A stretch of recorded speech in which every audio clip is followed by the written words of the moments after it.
and on Twitter. Broadcasting 3, 2, 1.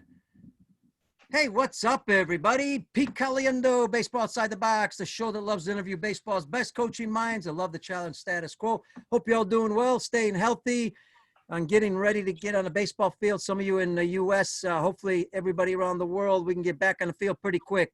Look forward to getting on the field myself soon and hopefully traveling around the world, working with coaches. Today, we are live on Facebook. If you got any questions on Facebook or Twitter, type them in the section. We've got a great show for you lined up.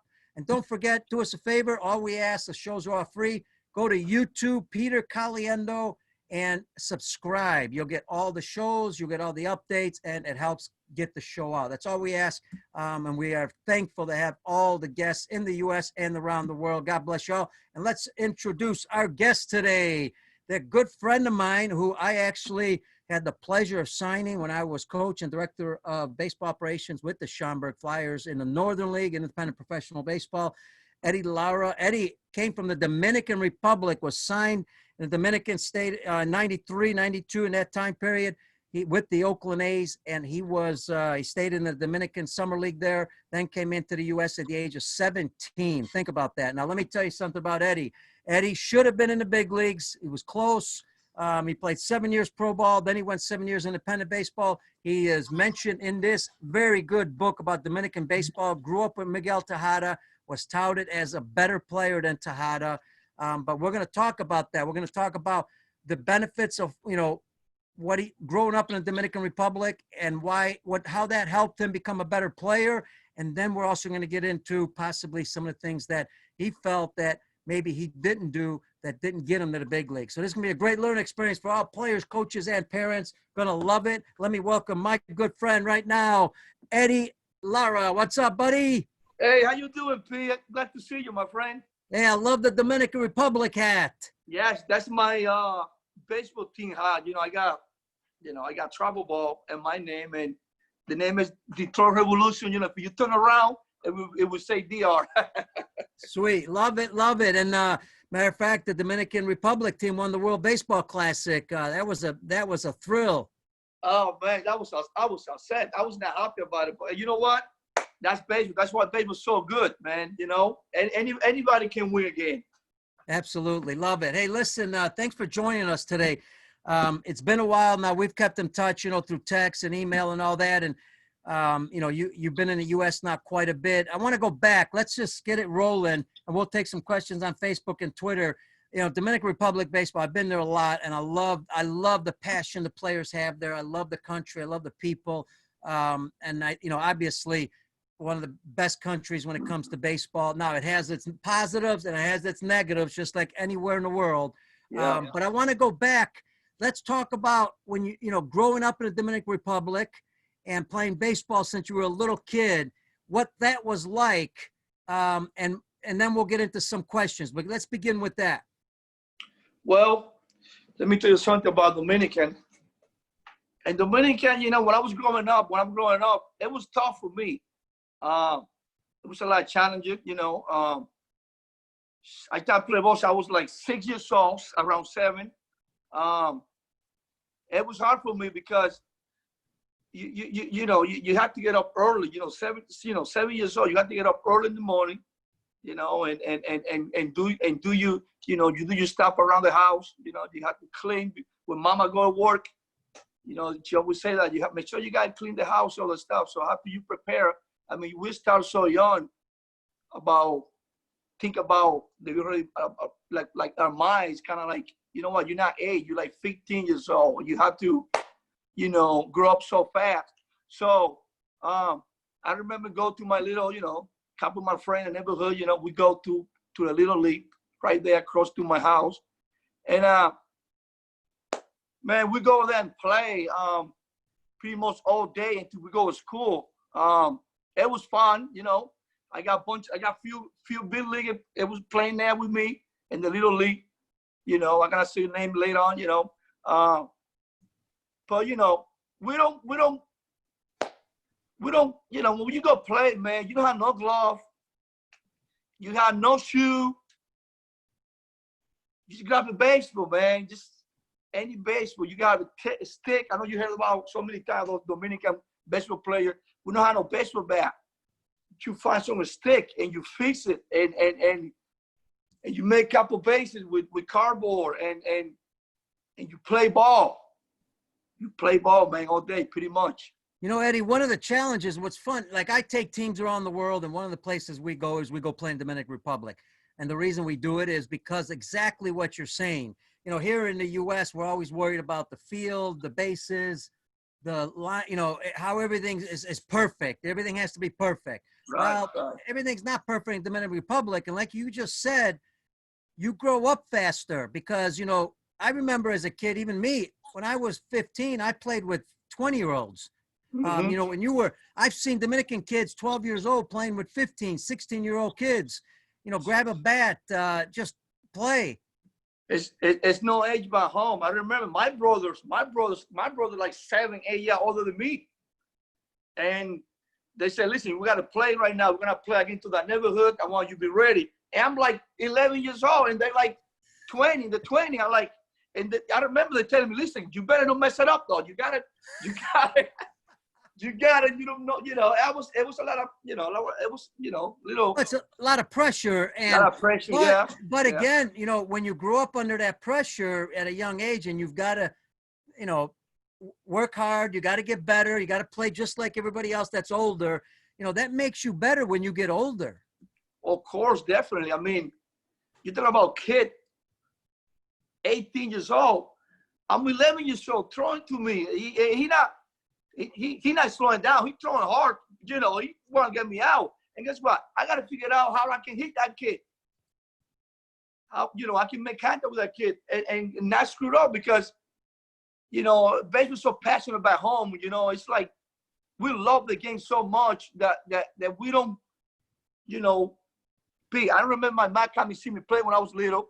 You know, my mom told me one day, I said, look, if you're going to play baseball because you want me to come and see you play, you're not going to play ball. You go up there and you play ball because you love it. Not because I'm coming watching you. You play because you love it. So I really don't. I see my first time my mom coming to see me play, that was when I signed with the Oakland A's. The first time she saw me play ball. So we really don't play baseball back home just because your parents or your grandma come and see you play. You go play there because you love it and because you have fun.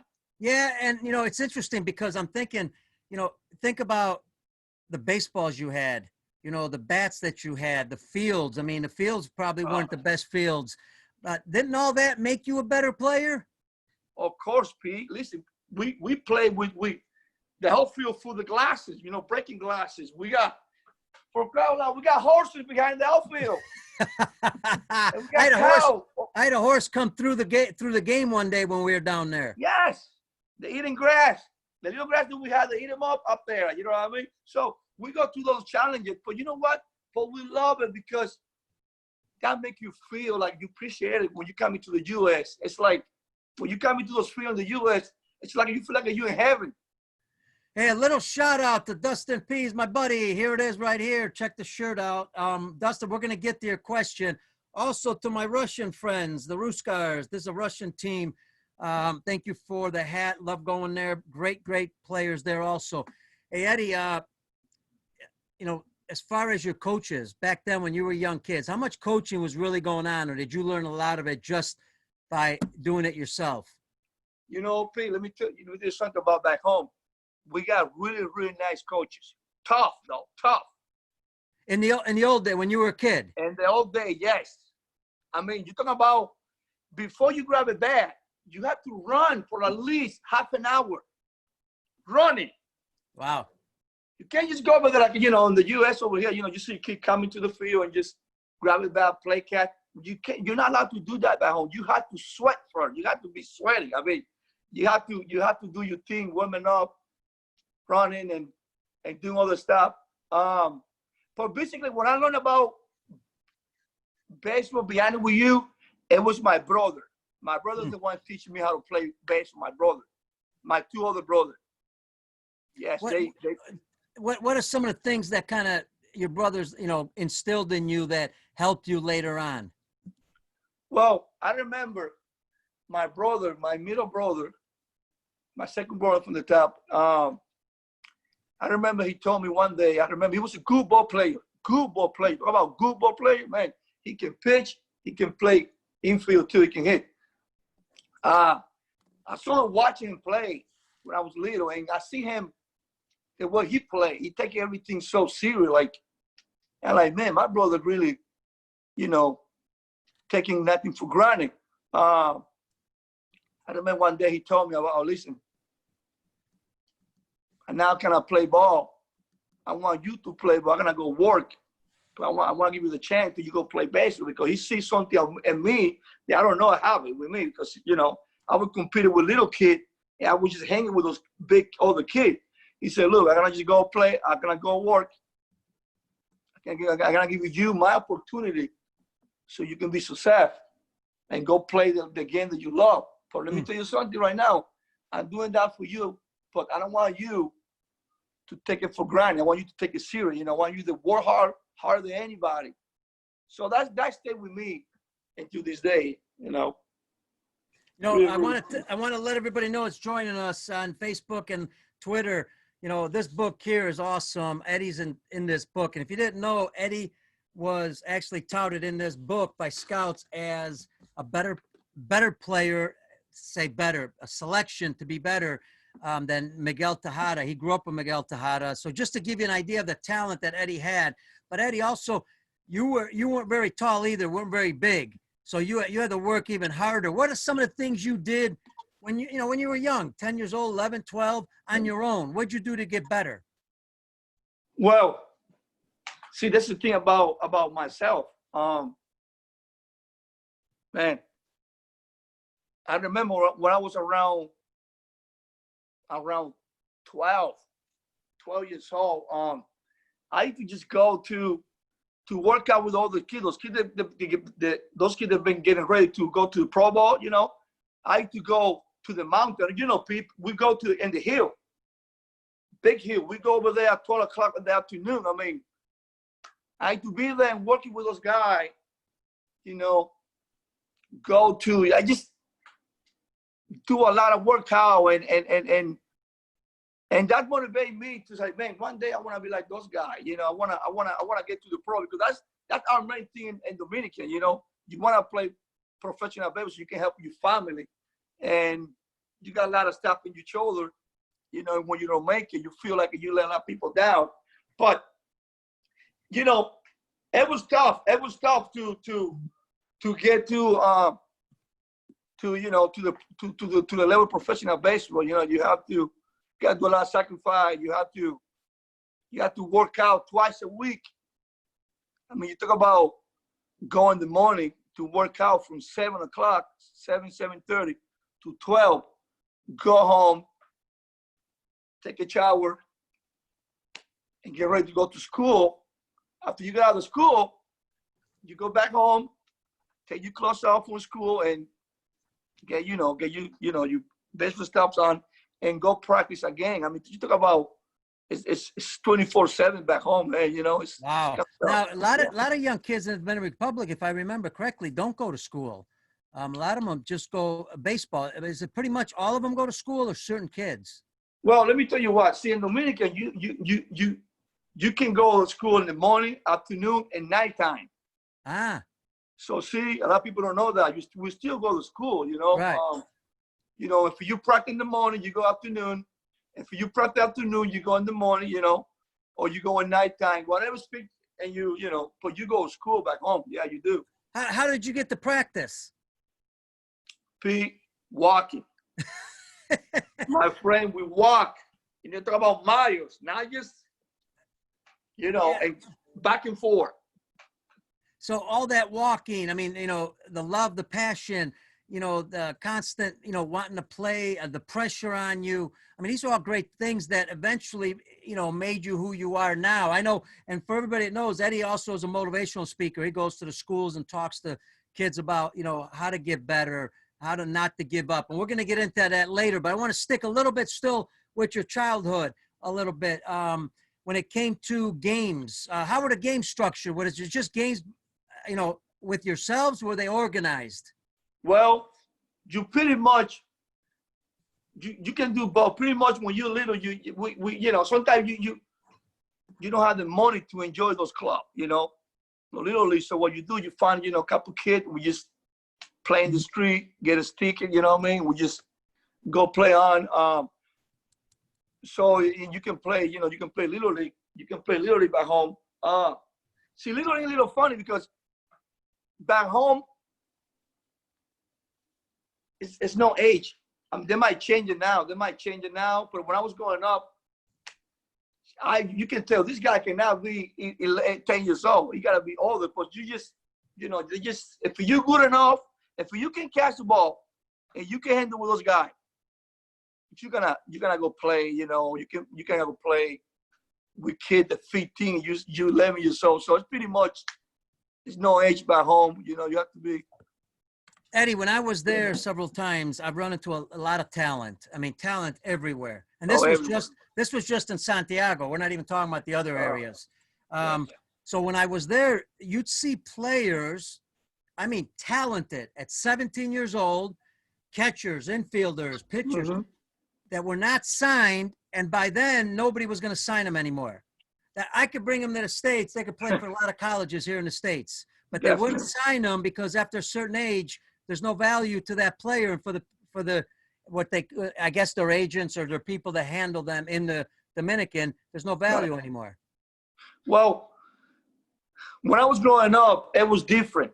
It was different. You can sign when you're 18, 17. Now they want a kid at 15 and 16 years old, at 12 years old. Because Pete, I don't want to say that, but it's about money, right? Absolutely. And hey, Eddie, let's be honest. Even I saw it. There's good people in the Dominican and there's bad people. Like in the U.S. or anywhere around the world. And a lot of people take advantage of the players there. And the parents that have no money too, So if you by home, if you have money, you can say, you know what? Let me rent the field and let me hire a couple coaches, and we're gonna assign those kids to come and work out with us. But we're getting 30 or 45%, whatever he gets signed. Right. So for that kid go to that program, stay there for a couple of years, they're gonna feed him. They're gonna buy everything that he needs to go to the next level. So that's why, back home when you're 16, 17 and you don't sign, they're gonna let you go because they're not gonna spend all that money on you when you're already 17 because they feel like you're getting older. Yeah. And you signed at 16, came to the States in 17. When you first signed, you then went into the Dominican League or into the academy with the A's, into their complex, and you stayed there. What was that experience like at that time? Let me tell you what, Pete. I remember when I went to the complex, to the Oakland A's. I got my own bed. Man, back home. I got to share my bed with my brother. Everything was so clean, man. You got nice field. You got plenty of food now that I don't have at home. You can have 3 meals a day, man. A lot of food. They want to feed you because you practice so hard. So when you get to the time to eat, they feed you real good. It was exciting to go to that complex. I was really, really happy to be there. And like I remember I was talking with Tejada, my friend. I said, man, if this is we're in Dominican. Think about when we get to the US, man. It's gonna be unbelievable. Well, that makes it interesting. Who else was with you? Tejada was with you. Was anybody else with you at that time that it made it to the big leagues? Yeah, we got Ramon Hernandez. I don't know if you remember him, catcher. He played for a few teams in the big league. Myron Encarnacion, he passed away a few years ago. Jose Ortiz. We got a few big league in there. I don't remember the name right now, but we got some guys that, but I was real close with Tejada. Yeah, and speaking about that, that's an interesting one there. Tejada, obviously, great talent. How do you balance the friendship, but also you guys are competing? You know, Yeah. you want that spot too to get to the U.S. and advance. And talk about that a little bit. How you balance that? Well, look at the funny thing about me and Tejada. Remember, we play Little League together in my hometown, Bani. Remember, Tejada was the catcher when he was little. Ah, He was the catcher. He played everywhere, though. He played everywhere. yeah. I mean, Pete, you talk about the guy, the hustle and work hard. Tejada, man. You know, the guy, he really, really, really, he was good. In the Little League, you know, he played catch. I play shortstop. I play outfield a lot. But when we get closer to sign professional baseball, I would train with somebody. He would train, you know, with different training. So we both got signed. I remember we both got signed. I remember we were going to play summer ball in Dominican, professional summer ball now. But he got signed as a catcher. No. That was in the Little League. Ah, in Little League. Okay. Yes. Well, we literally know he got signed like a shortstop, you know. And you were signed as a shortstop? Yes, we both signed like a shortstop. Oh, boy. Yeah, I say, oh, right. So I remember when we kind of played summer ball in Dominican Republic, we already signed it, but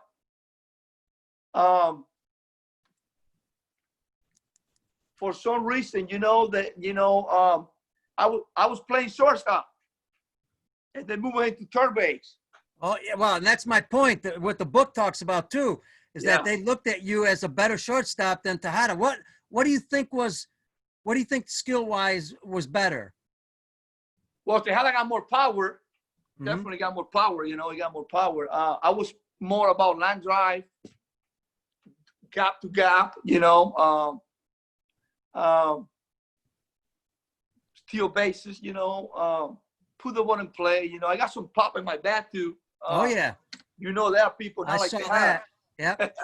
Not like Tejada. My glove was good. I have a good glove. You know, my hand was, you know. How about arm strength? My arm was good too. Tejada got a really good arm, but my arm was closer there too. You know. They looked at Tejada as a third baseman more because what? Maybe you were quicker than him at short. You know, that decision, it been made by I don't know who made that decision. I think it was my coach back home. For the Oakland A's by that time. See, I really don't know how that happened. How I went to play first, then went to third base. So I really can't tell you. Yeah, that's okay. That's all right. Let's get into now. Now you got to go to the U.S. A little different than now. So I want to talk about what it was like not speaking the language, not knowing how to, the money situation, how to buy food, whatever, going to McDonald's and ordering something. And I know, I have a tough time getting American kids to travel overseas on their own.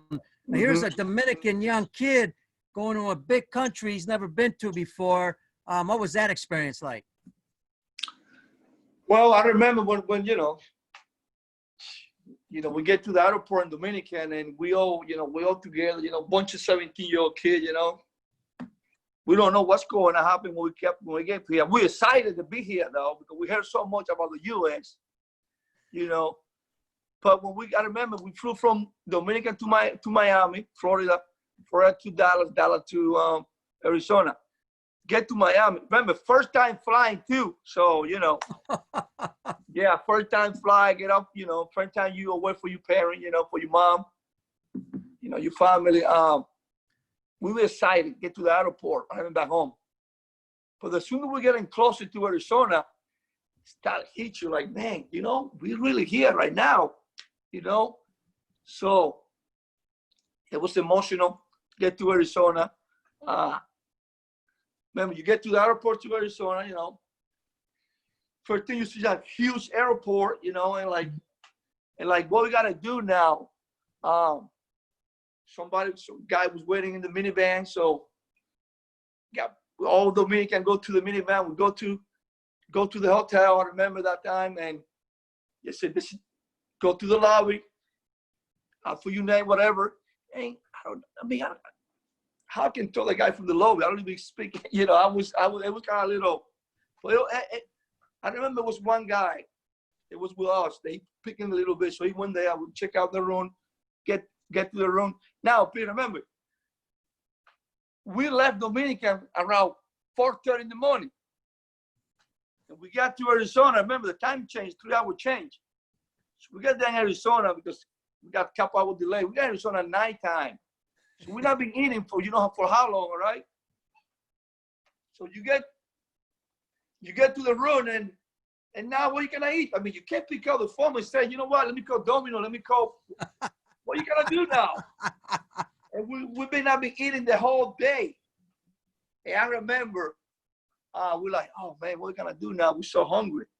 I remember we went to the lobby and we tried to explain to the guy. I said, listen, we need to order some pizza so we can eat. But we're like, wait, you're explaining to him that you want to order pizza, but you don't speak English. I'm speaking it all right. So, you know, we can't pick up the phone and call for delivery, you know. So we decided, let's go to the lobby and see if we can find somebody who speaks Spanish over there can help out. Remember, in Arizona, we got a lot of Mexican, yeah, you know, a lot of Latino over there. So we go to the lobby, I remember, and we saw a Mexican guy working over there. I said, oh, here we go. This is the guy gonna speak Spanish. So now we're like, oh my God. You're like, are you serious right now? Come on. For, you know, Pete, you've been struggling so much back home that remember, like I told you in the beginning, you grow so fast in your mind, so you find a way how to, you know. Well, just like baseball, you have to figure a way to get it done. Right. Because somebody's not going to be there with you all the time. No, not. So for some reason, Pete, we found those members. I don't know if you remember those used to have in the lobby, those books, you know, they had the yellow page, whatever call it, right? Yeah. And we just turned the page. We found, you know, a picture with a Domino pizza. And I said, that's right here. So we pointed to the guy. Pete, we got it done. You know, we got it done, you know. Wow. Eddie, you know, the other part, you know, now obviously major league teams have progressed, you know, where now they're keeping Dominican players in the Dominican, training them on the culture, U.S. culture, how to order food and all that stuff. What there had to be other difficult things for you because you didn't speak the language daily. What were some other difficult things you had to go through? Well, you remember, you guys in the U.S., you know, you got more independent. Remember, you guys do a lot of things that we don't do back home. You know, we're coming with, you know, how you gonna get to whatever, you know, how you gonna get to you know, to the grocery store, you know, how you can go to, you know, how you gonna go and do grocery store, how you gonna, I mean, pretty much anything. We not be prepared to, you know, to come over here. Now, those kids in Dominican, they have a teacher, you know, they come and you know, and teach those guys how, you know, how can survive over here. They give you some idea now, what you expect when you come over here. But by then, we don't know anything. We just come over here and here we go. You got to figure out how you're going to survive, you know. I remember we go to the grocery store, we buy a bunch of rice and beans, you know, a lot of rice and beans. I remember that, you know, because that's what we eat back home. We basically go over there and just buy what we know back home. You know, we really don't buy any, you know, American food because we never ate that kind of food. We just buy what we know, you know, like meat and rice and beans a lot and all that kind of stuff. And we take it to, you know, to the apartment and this pretty much what we eat.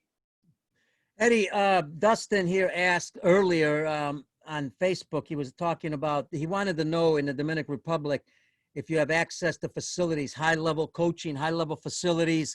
Talk about a little bit about now they have academies. We run into the academies all the time. You mentioned a little bit about the academy. But talking about the lifestyle of the academy, not the Major League Academy, because that's when you sign, you go to the Major League Academy in the Dominican. But right. the Dominican academies that are out there, talk about those, what they're like now for players and for kids? Well, like I told you, those guys that have those facilities, they invest a lot of money. They got nice field. They have a dorm. You can sleep and eat there too. Mm. They have a kitchen. They have a workout room. They have pretty much everything you need. Everything you need to go to the next level. Remember, because they prepare yourself to be number one. They call it July 2nd back home. That's the draft time back home. Right. all those big prospects get ready by July 2nd, so you can get a big bonus. So pretty much all those guys have those programs. They want to find the best prospect over there, and they spend a lot of money with those kids. It's tough. I never had the chance to work with that, because when I was coming up, it was not like that. It was different. But now, you can be 12 years old, and they go to your parents and say, "Look, I would like you kid to come into my program." And 12 years old, please remember, 12, still, you're still legal, right? It's 12 years old. But remember, the parent, they might can't afford to support that kid to go to the next level. So what they do, they allow somebody come and they say, "Look, we're gonna take him. We're gonna take about between 3 years till he can get signed. That's the deal. We're gonna give it to you. We're gonna, whatever he get, we get a 45. I mean, 45%. That's a lot of money. 45%. Yes, and sometimes I heard sometimes that they even might give the parents money so that way they can get total control of the contract and whatever they receive. Like I told you, I'm not gonna say how that team works, because I don't. Yeah, it's different. There's different levels in the Dominican. But Right. let's get into this part. You mentioned Tejada was a hard worker, very disciplined. What was Eddie Lara like compared to that Tejada? Well, when I was younger, I remember I got some more passion about baseball. That really, really, I would put all my energy, I would put all my mind, because I really want to take my family away for that, that poverty. They would support, so I wanted to. Well, Eddie Lara, when it was coming up, see, me, I like to have fun. I'm a funny guy. Pete, myself. Yep. I like to have fun. I like to, too much fun sometimes. When they come in with practice, that's why I got a lot of trouble, because I was kind of a little. Not pay attention what the coaches say sometimes, you know what I mean? Got me a lot of trouble. Sometimes be late to practice too. Little kid stuff, when you're 15, 14 years old, 13, they want you to be like a grown up already, and sometimes you do you silly stuff, and but when it comes with practice, I always give my 100%. I always want to be the best, and that's one thing that I'm keep with me, because I said, you know what, it's a time to fool around, it's a time to focus and just do your work, and if you want to really get to the next level, you have to put all your effort in there. And full disclosure to everybody on Facebook and Twitter, I signed Eddie Lara with independent ball with the Schaumburg Flyers, and no doubt in my mind that he had the talent to play in the big leagues. Eddie, if you had to talk to yourself, if you had the ability to talk to yourself now, what would you tell the younger Eddie Lara to get you to a higher level? Right.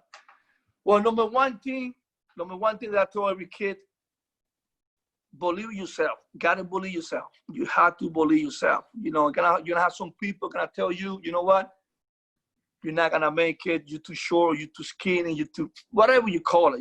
Just stick to what you know. Stick to what you believe inside of you. And listen to your parents, man. Because your mom, your dad always gonna be there for you. Don't just hanging out with good people, hanging out with kids that love the game more than you do. Gotta hanging out with people that love the game. Stay away for those kids that you know, they really not committed to you know what you want to. So you know, stay away for those kids. Just discipline, Pete. Discipline is so important. Discipline, you know, you have to have a discipline. You have to put a lot of stuff to your side. You have to really want it, man, and go for it, and just stay, you know, just put your mind and whatever happened to your side, you know what I mean, and leave all the stuff alone, you know, all us hang out with bad people and you know, stuff that you really you know you're not supposed to be doing it. Just put all your effort and just try you be you know the best you can be, you know, and be humble too. And what was the hardest thing for Eddie Lara when he came to the U.S., other than language and all the other things you talked about? What was, in professional baseball, what was the toughest thing for you to deal with? Well, I would say when talk about the game, right? Play the game, right? Or practicing, or just being in professional baseball. What was difficult for you? Well, what was difficult for me, it was,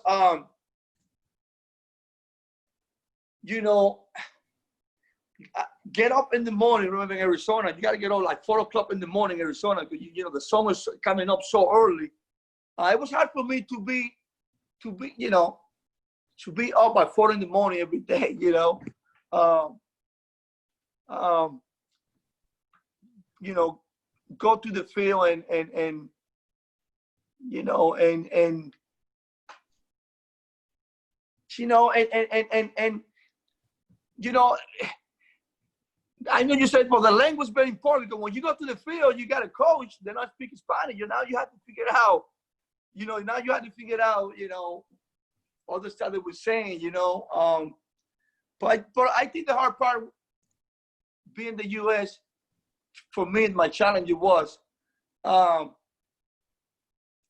just, I was so young, be over here, and remember you in the U.S. you facing, you know, the rookie ball, you facing kids that they know how to pitch.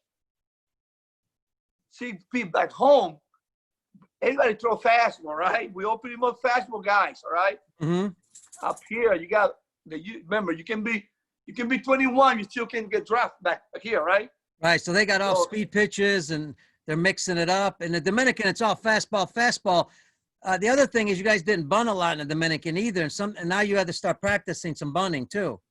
You got to practice bunting, hit and run, moving people over. You know what I mean? You got to change your whole baseball style. You know, it is pretty much. It is not about you. It's about the team now. Yeah, in the Dominican, it was about you getting off the island, and if you got off the island, you had to hit the ball hard somewhere all the time. You know, exactly. So you didn't see, and then just like in pitching, you had to throw hard all the time. Yeah, throw hard all the time. Right. So hitting adjustment couldn't have been easy. How did you handle that? How did you change?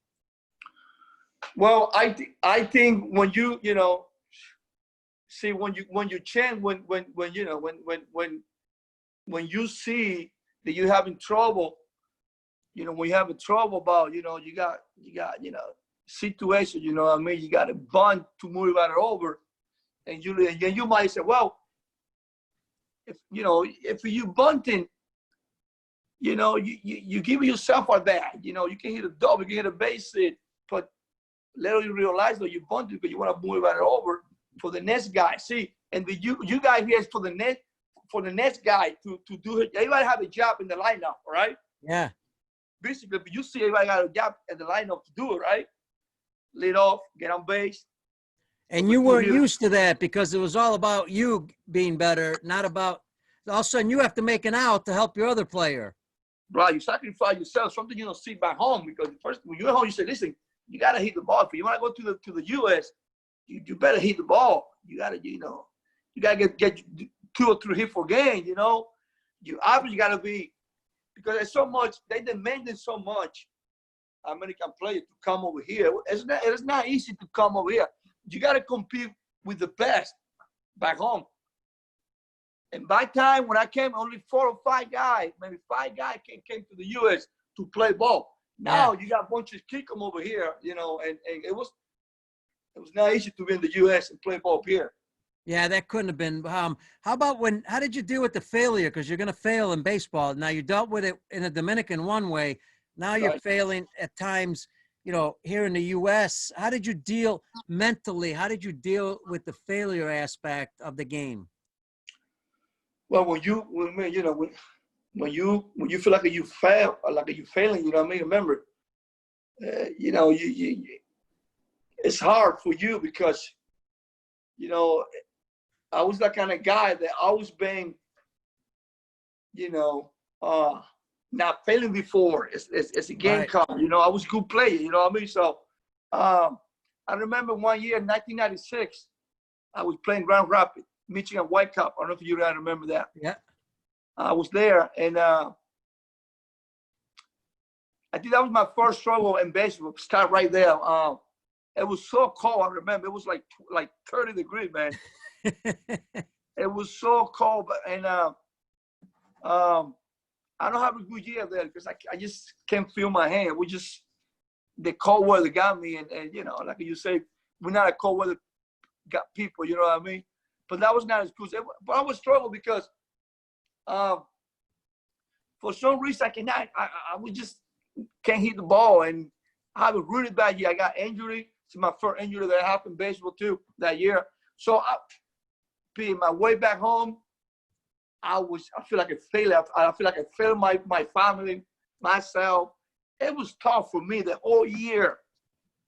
Me see myself, you know, now, you know, the guy that I know, you know, and I can't compete because it was a mess that year. It was tough. Is it fair to say what kept you going was your family, understanding what you're trying to do for your family? That's what kept you motivated, or you would have just quit possibly? You know, like I told you before, I think when you have so many people, you know, calling you every day, you know, how you doing, you know, telling you, hey, we're here, you know, you're the only faith that we have, you know, so you got to go up there and do what you're supposed to do. So, yeah, I think my family was one of the reasons that keeping me going. And, besides that, I love the game too, you know. Yep. But my family was pretty much, it was so many people. Eddie, how much did Eddie Lara practice on his own? Did you spend time working on stuff on your own, or did you just do it with the team in professional baseball? No, I think you got to practice your own. I think you best practice when you practice your own, when nobody watching you, when nobody just you and the coach, or you and your friend. You go to the field, and I remember when we go from the U.S. to the Dominican, people, remember you play for 6 months. You go back home, you only got a few days, the rest, and you been playing every day for the past 5 months. You go there, you drop your bag and your mom.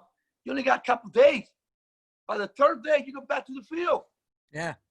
Practice again, twice a week. Go work out, do all the stuff. Eddie, I think and now you're coaching in the U.S., and we're going to talk about that.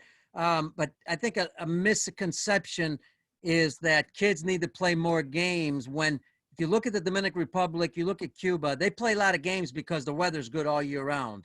But man, you practice more than you play. And that's got to be pretty good. That's got to make you a much better player.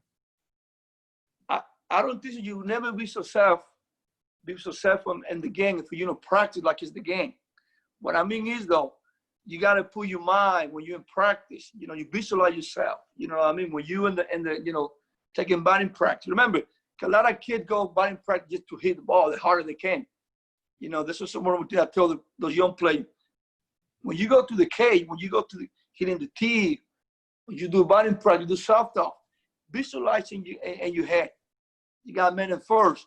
I got to go up as the field. You know, the little thing that you go and practice, you know, don't just go there and just swing the bat, because anybody can go swing the bat. You know, Pete, working yourself, you know, the situation. And my motto was, my thing was, if you work for an hour, I'm going to go there and work out for an hour and a half. You know, I want to work out harder than you. Always, that was my, you know, my mentality. And practice, you have to practice. It's easy to go play a game, but practice is when the hard work is starting. Practice. You prepare yourself, you prepare your body, you prepare your mind, pretty much everything. And when the game comes, it will be easy to play the game because you already practiced. Absolutely. You know what you want to do in the game. Are there some things you've taken throughout your career in the Dominican Republic, also in pro ball, but mostly in Dominican, and transferred into your teaching with your teams here in the U.S.? Yes. Because, you know, we get a little bit too comfortable in the U.S. Like we talked about earlier, great fields, great bats, always, you know, talk a little bit about how you do that. Well, I pretty much, when I have a kid working with me one-on-one, I pretty much go to prepare their mind. Like I said, look, that's the way I'm gonna teach you. The way that I learn it back home, you know, and I'm gonna teach you something that I don't know up here, because I think what got me to play ball for that long is the way that I prepare myself. So I try to, you know, to do with those kids back here in the U.S., you know, how you prepare yourself. Number one, you know, when you go hit fielding or whatever you do, play catch, it's sure you warm it up, stretch yourself. Don't you grab the ball and you throw it, you know, you got to just couple run. Like I told you before we grab a bat and the glove, you got to warm it up for half an hour, Pete, you know, running, all that stuff, you know, not just grab a bat and go hit, you know. So I'm pretty much disciplined, you know, told those kids, you know, so you stretch, make sure you do your warm up, and then from there we go from there. And what about, you know, you see different styles of fielding now. You know, you see the Dominicans a lot of times fielding the ball one-handed. Sometimes they use two hands. Talk about a little bit about that. You know, you had great hands and you had great footwork too. How did you develop those? What's advice for coaches to work with young players on developing these skills? You know, Pete, now in those days, and believe me, and I love the technique though. I love the technology. I love all that stuff. I think all that technology, you know, I'm a big believer in people got to change, got to be open mind to the new technology, because we you know, 2021, my skill compete, be honest with you, and just play the game, you know, just play the game. Just play the game without, and I figured out on my own how to get around the ball. Like I got my big brother telling me, but nobody teach them. They learn about how to play the game, you know. I think practice. I think when you practice for so long, I think when you practice pretty much 3 times a day,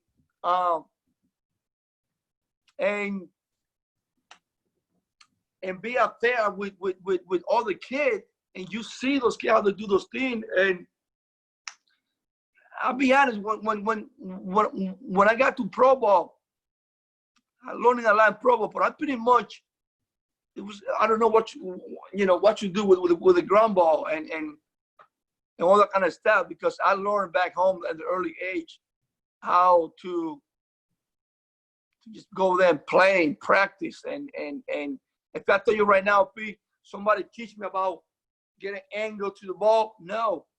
I figured out on my own. How you do that? Well, I said, see all the kids doing, and you got your big brother with that yelling to you, what are you doing? You know, do it right way. And it was basically pretty much you learn on your own back home. I mean, you figured it out. You figured out myself, and now it's different. Back then, yes, it was all on my own. And yeah, but now when you're working with your kids, you know, are you working with no glove? What are you doing to get them? Because, you know, a lot of kids are real stiff. And a lot of kids, you know, their backhand's not real good because they don't practice the backhand. Right. Talk about what are some of the things you can do with some of the kids? Well, basically what I do with the kid that come and work out with me on fielding, I say, listen, just put the glove to the side. When I'm working your hand, you gotta have a soft hand, you know. You can't be too stiff in your hand. You gotta be soft. I do some exercise, you know, the finger, you know, and all that stuff. And I start with the tennis ball. Remember, tennis ball is soft. Yeah. Not a real baseball. So I start with that for at least 15 minutes. Warm up with the tennis ball. 15, 20 minutes. Cause remember, they're not scared with the tennis ball. No matter what, how the ball being hit, they're gonna catch it because it's not gonna damage your finger. So I start with the mind, how they can get control, how they can have no fear with the ball, how they can, you know what? Yes, I can catch the ball now, confident. You know what I mean? So I start with that with the tennis ball, and I basically stay there for at least 20, 15 minutes. Every time they come in to practice with me, no glove either for, you know, those 10, 15 minutes with no glove, just all hands. We doing backhands too, forehands? We do a backhand and forehand too. Again, you know, I put it, you know, they gain the knees and with no glove, P, no glove, just all hands, no glove with the tennis ball. And the last 20 minutes, 25 minutes, you know, and not a big time hitting with the fumble right away. Fundamental, you know, just make sure they get the angle right. Just roll it, you know what I mean? Mm-hmm. Make sure they you know, the turn, that, you know, do all those little things. And I do that for at least, believe it or not, I do that at least for, if they come in to work out with me for, just say for 5 times, at least 3 times. That's what we'll be doing, 3 times. Yeah. Until they get comfortable and say, you know what, now I start hitting ground ball. But to me, it's pretty much about get those hands soft and be ready and take those angles, all that stuff. When coaches hit ground balls to you, what was your thinking process? You know, what did you like? I know you look for the ball, but was there something that you were thinking, you know, I got to go get the ball, or I got to stay back a little bit, or I got to, you know, time the ball, look for hops? What did you look for? My first thing that I learned about ground balls is come to my mind and say, stay low. Stay low, because remember back home, it feels bumpy, you know, it got a lot of, you know, rack and all that kind of stuff. So I learned it in the hard way. You know, I got beat up in my eyes and my face with the ball because I was standing up. And I said, you know, remember, I said, my brother told me, listen, when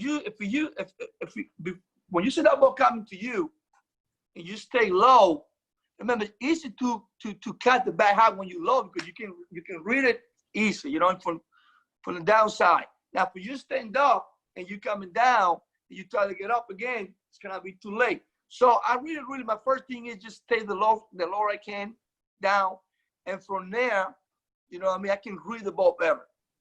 I can read the bounce, you know, 2 or 3 bounce or whatever that stuff. But to me, just stay low to the ball and not be too wild either. Stay close, shoulder to knee. You know what I mean? Stay loose, relax.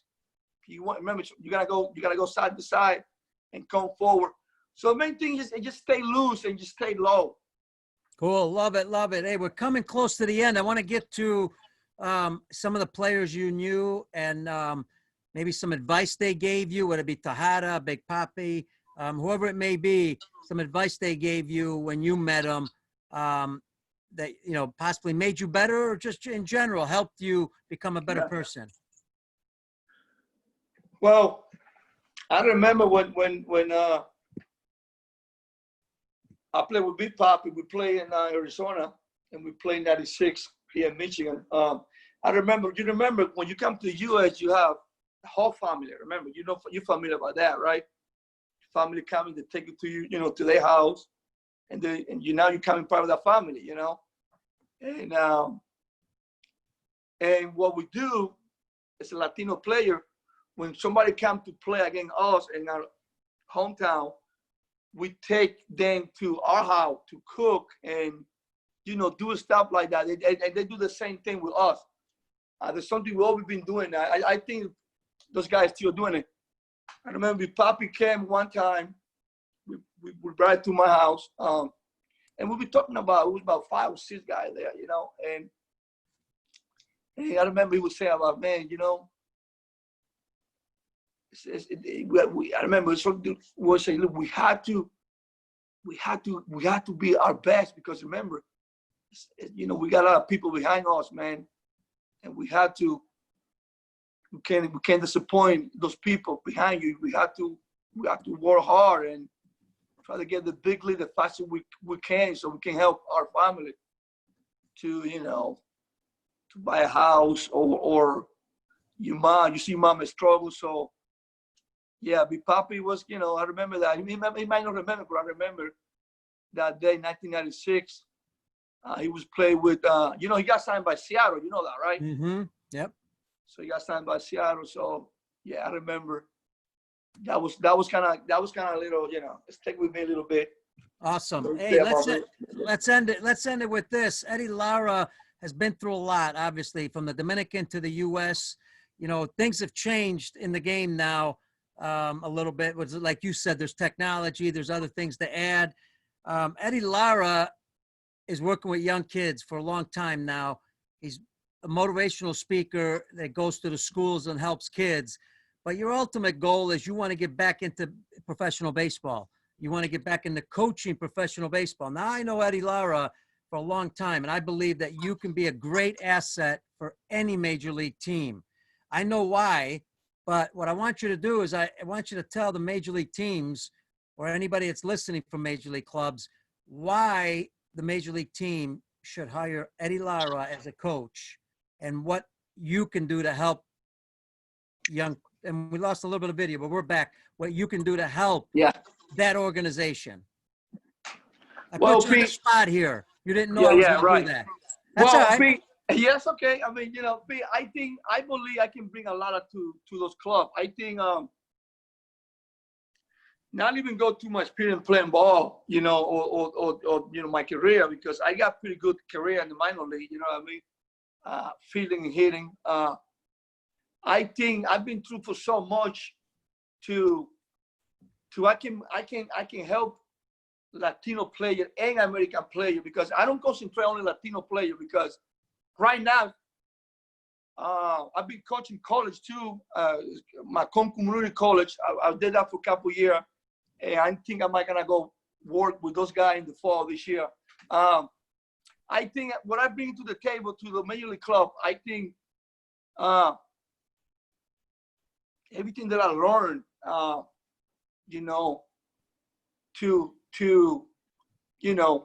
man, when you're that young, it's not only just be in the field and practice, about prepare yourself.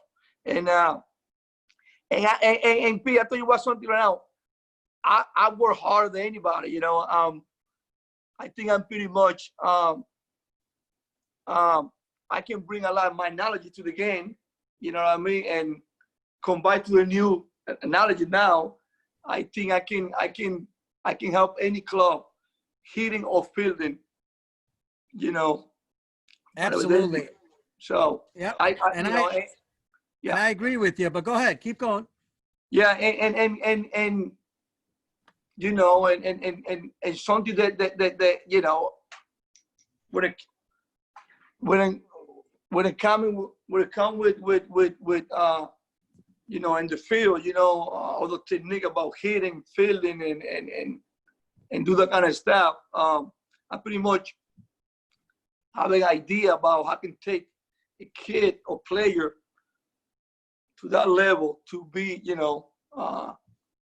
ahead, and I think I believe myself. I think I can, it's hard to say, you know what I mean, to do in the field, because say one thing and go up there and do it. It's like, you know. Before, hey, I got an idea before we finish. A lot of major league teams are looking and have a lot of Latin speaking coaches. It's very important nowadays because you've got Cubans, Venezuelans, you've got a lot of different players. You know, you've got Japanese coming, it's a world game now. But they also have a lot of people in their front office who speak Spanish. So in Spanish, tell them why they should hire Eddie Lara. En España, right? Yeah, go. Bueno, yo pienso que si me dan la oportunidad para coachar, ¿me entiendes? Yo pienso que yo voy a aportar mucho a su organización. Como dije primero, en todos los you know, bateando o como bateador, como coche de bateo o como infield de bateo. Y también para hablar a los muchachos jóvenes, preparándose cómo vivir la vida aquí en Estados Unidos y qué tienen que hacer para seguir el camino, que es largo, pero puede ser corto también. Eso depende de la disciplina que tú tengas. So, yo pienso, y soy trabajador bien fuerte, siempre trabajo bien fuerte, no tengo miedo al trabajo. Y yo pienso que si me dan la oportunidad, yo creo que lo voy a hacer.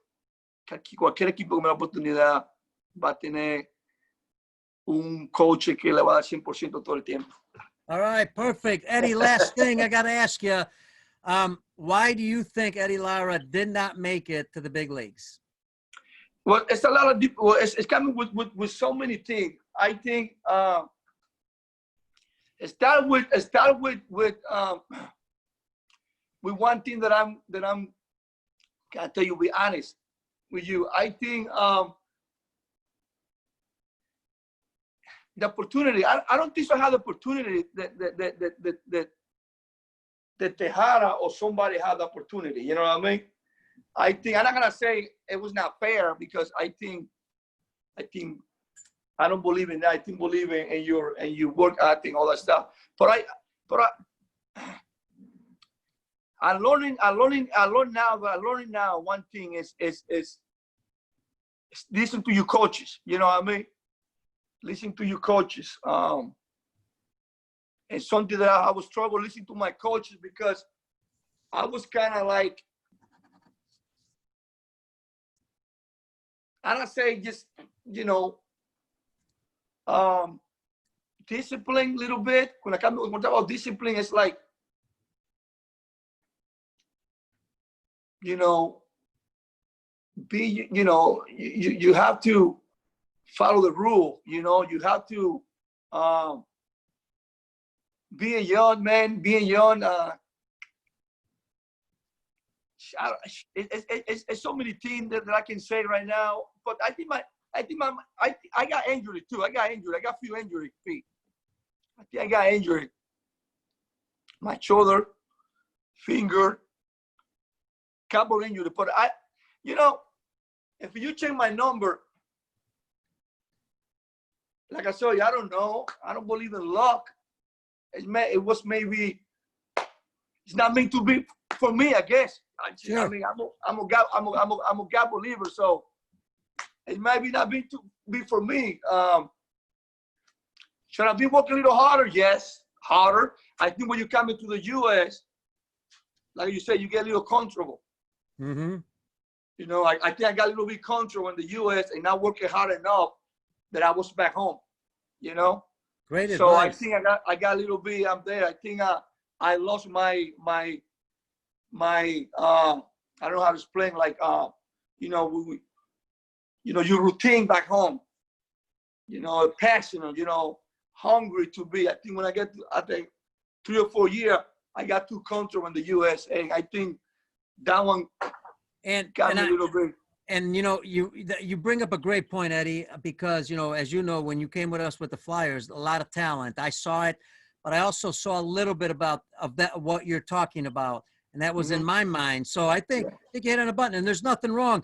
No, there's no guarantee people are going to make it to the big leagues. No, Some people have the talent, they make it. Some don't, they don't. people I mean, don't. we can't see the future. But what's interesting is if you can self-reflect and you can look back and say, now I can take some of the things that I learned and I can use them with players that are getting signed.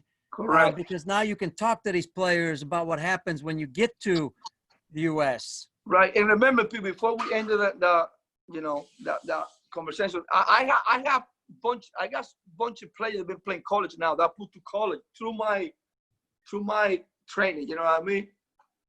I got a few kids that have been signed pro ball too. So I have my, that's what I said. I can bring that to the table with any team too. I got some kids that are playing college right now. I got a bunch of kids been playing college to go through my program, and I got them to college, and I got a few playing pro ball too. So I can. Eddie, let's end it on this. End it on any advice for coaches when they're working with young kids. Any advice, just, how they should be handling kids nowadays? And then we'll close it off. Right. You know what I learned, P, about the game change? We believe the game don't change. I think the game always been the same. I think the kid in those days, they got different mindset. For example, what I learned, the way my coach back home approached me, and you can't approach any kid in those days. You gotta be more, you gotta come down a bit more at their level. When I say thing is though, those kids now, they have to have motivation to do things, to if you're gonna work with that kid or the whole team for 2 hours, 3 hours, they want to see something from you that can motivate them to give you what you want. You know what I mean? So I'm trying to click with them, make the practice fun, not just like military. You know what I mean? And you can get so much from those kids doing that.